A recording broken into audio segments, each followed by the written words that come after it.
پاک کنم اشکامو. 100 بار این ویدیو رو گرفتم نشد.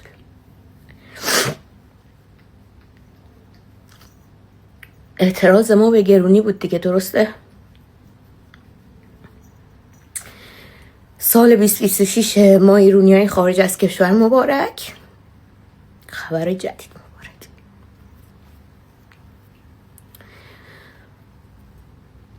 خبر جدید مبارک.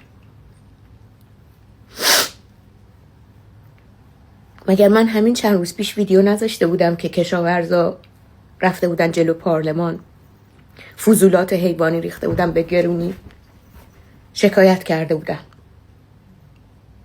کیو کشتن؟ کدوم سلبریتیشون اومد استوریه نمیدونم چی گذاشت؟ کدوم رسانه دنیایی نشون داد؟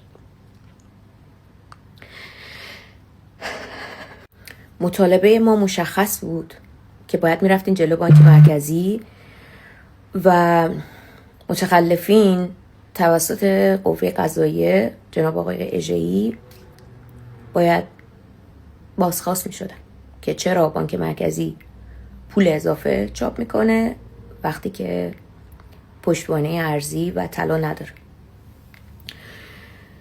ولی مسیر رو بردید سمت کسایی که اصلا به اونا هیچ ربطی نداره و مسیر شما مشخص بود از کجا داره خط میگیره، چون رهبر جمهوری اسلامی ایران سپاه هیچ ربطی به بانک مرکزی و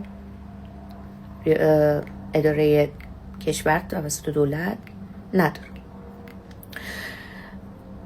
اونی که تو دنبالشی خط میگیری ازش، اونو توپ هم تکون نداد. 12 روز جنگ نفهمیدی؟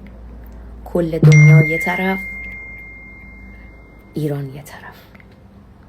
اونی که تو میری شعار میدی، اونو دنیا هم نمیتونه تکون بده.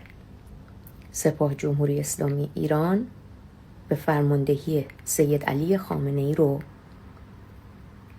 اتم هم نمیتونه تکون بده. تو که بابا شیافی باشی، تاریخ مصرف